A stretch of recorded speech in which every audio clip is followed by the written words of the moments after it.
Hi, welcome to my kitchen. I'm Tiara. Happy St. Patrick's Day! Yay! Let me set down this heavy guy here. Bye, Chonky boy. I love you. So it's St. Patrick's Day, which is a big celebration for those who are of Irish heritage in the United States, and for everybody who would like to be Irish today, you're welcome to do it, I guess.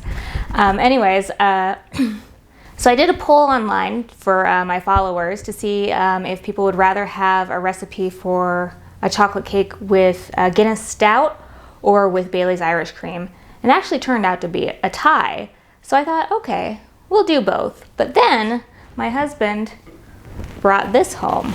This is the Grim Reaver Stout from 7.5 Brewing Company. And that is by Ryan Reaves, our very own member of the Vegas Golden Knights. So I decided that I'm going to make a chocolate stout cake with this stout. And then of course I'm going to make some cream cheese frosting with a little tiny bit of Bailey's Irish Cream. So it'll be very yummy. I'm going to make a recipe that's enough batter to make like a bundt cake, but I'm going to make it in cupcake form. So today we're going to be making Irish Stout chocolate cupcakes with Bailey's cream cheese frosting. And so let's go ahead and get started. All right, to start on the cake, we're going to begin by creaming together 1 cup of butter with 1 cup of granulated sugar. Make sure that your butter is at room temperature, otherwise this will not work very well.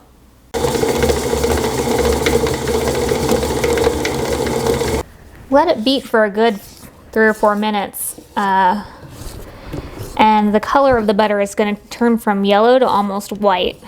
Now I'm adding in 1/2 cup plus 2 tablespoons of sour cream. Give that a quick mix.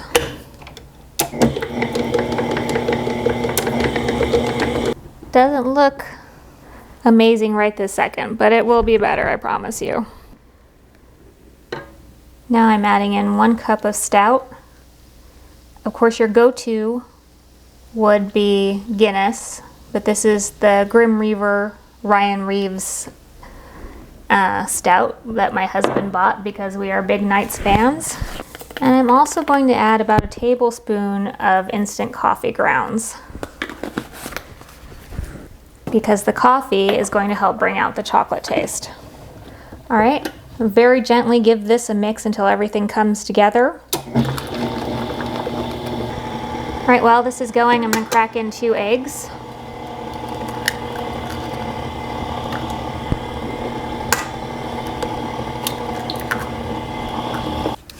Like I said, it's not beautiful, but that's okay.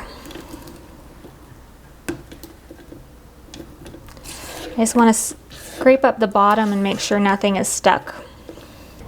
In a separate bowl, I'm going to combine 2 cups of flour, 1/2 tablespoon of baking soda. 1/2 tablespoon is 1.5 teaspoons, so if you don't have a 1/2 tablespoon measure like I do, use 1.5 teaspoons. I'm going to use about 3/4 of a teaspoon of salt, and then 3/4 of a cup of unsweetened cocoa powder. All right, I've got my wet ingredients back, and then I'm going to sift these in. Sifting everything in makes certain that there's no lumps or clumps, which we don't want. Now I'm just going to mix this on medium-low speed until it comes together.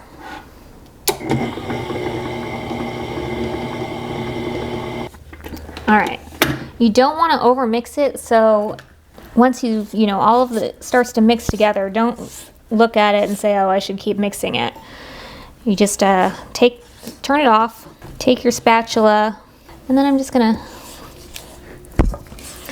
scrape around the sides and down the bottom to make sure everything is mixed in. I'm going to start out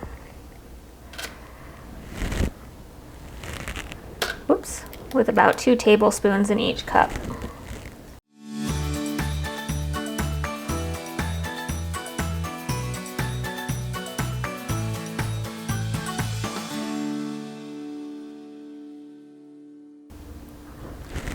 Okay, I have plenty of batter here, so I'm going to go ahead and add a 1/3 tablespoon. I've been preheating the oven at 350 degrees.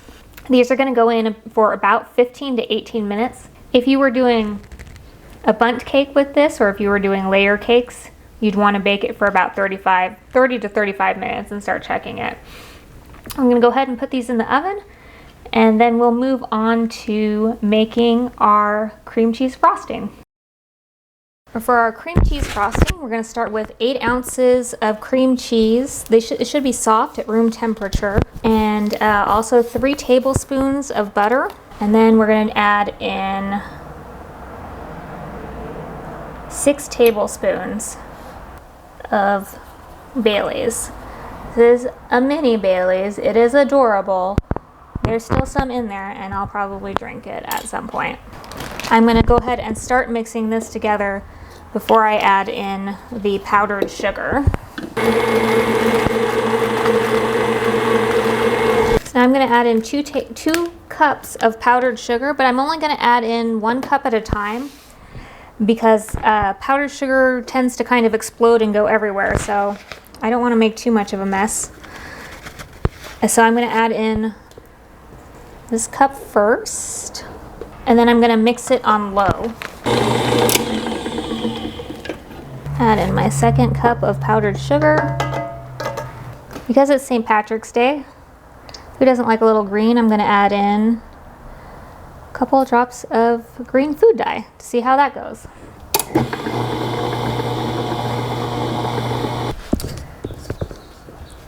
Just make sure, especially with powdered sugar, that you're scraping down the sides. I'm going to go check on the cupcakes. And in the meantime, this needs to go into the fridge to set, because since we used room temperature butter and cream cheese, it's pretty soft. So I would leave this in the fridge for at least 20 minutes, and that'll give your cupcakes time to finish cooking and to cool, and then we'll be ready to frost them. I did bake a couple of normal sized cupcakes so that you can see what 2 tablespoons of batter inside of a regular cupcake liner looks like versus 3, which I put in these extra large cupcake liners. So definitely, if you're using a regular cupcake liner, you want to put in 2 tablespoons, and you should be able to get about 18 cupcakes out of the batter, where like I said, 1 bundt cake.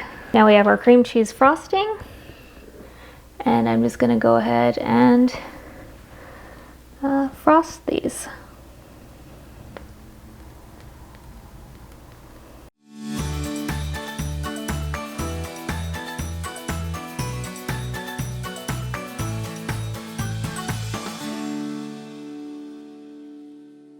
Actually, I just wanted to add a little bit of zhuzh to these, so I have some gold colored sugar that I'm just going to sprinkle on top.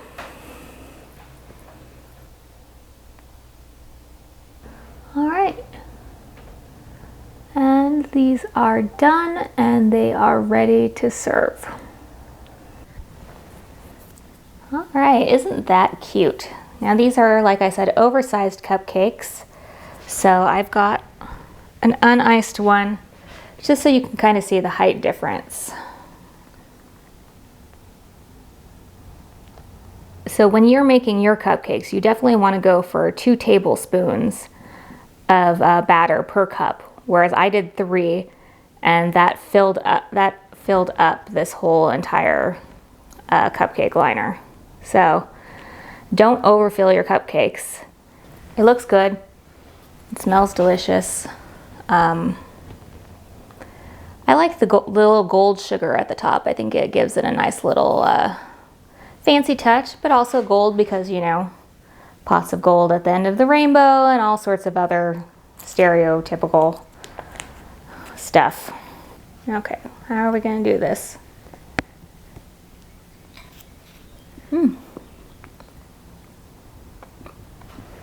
I really like that.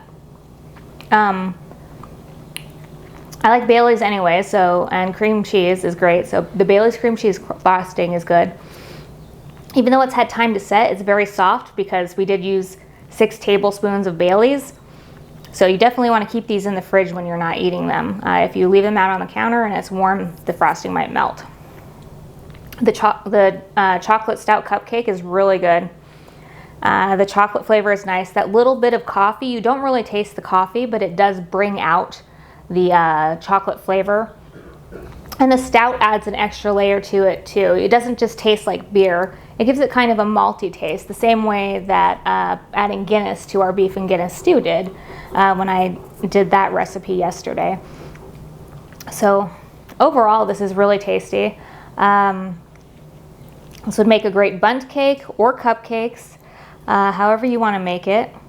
And I hope that if you do make it, you enjoy with friends and family and loved ones, safely and responsibly. And don't forget to hit the like and subscribe buttons. If you're already subscribed, thank you very much. I really appreciate your support. And we'll see you next time. Bye-bye.